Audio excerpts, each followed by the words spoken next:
Welcome back to my online class. Today's lesson is distributive pronoun.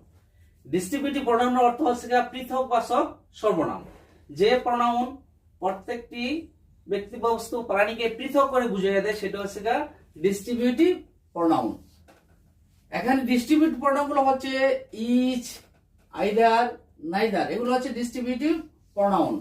এই distributive pronoun দিয়ে কিভাবে সেন্টেন্সে প্রয়োগ করা ডিস্ট্রিবিউটিভ প্রনাউনগুলো সেগুলো লক্ষ্য করো।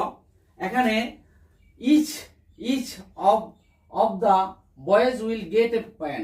ইচ, এখানে ইচ শব্দের অর্থ হচ্ছে প্রত্যেকে একটি করে পেন পাবে। এখানে প্রত্যেককে আলাদা আলাদাভাবে ভাগ করে দেওয়া হবে একটি করে পেন, এই জন্য এটা হচ্ছে ডিস্ট্রিবিউটিভ প্রনাউন। ইচ তাহলে either of the two pens will do. এখানে আইদার দিয়ে বোঝায় দুটির মধ্যে যে কোনো একটি, আর নাইদার দিয়ে বোঝায় দুটির মধ্যে কোনটি নয়।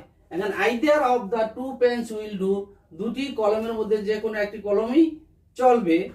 এখানে আইদার হচ্ছে distributive pronoun. Next, neither of the two pens is good. দুটি কলমের ভিতরে কোনো কলমটি ভালো নয়। এখানে নাইদার দিয়ে বোঝায় কোনোটি নয়, আর আইদার দিয়ে বোঝানো হয়েছে দুটির মধ্যে যে কোনো একটি, আর ইচ শব্দের অর্থ হচ্ছে প্রত্যেকটি। তাহলে তোমরা বুঝতে পেরেছো ইচ, আইদার, নাইদার হচ্ছে ডিস্ট্রিবিউটিভ প্রনাউন, এবং এগুলো দিয়ে কিভাবে সেন্টেন্স তৈরি করা হয় তোমরা বুঝতে পেরেছো। আশা করি তোমরা এই ক্লাসটি বুঝতে। Thank you very much. See you again.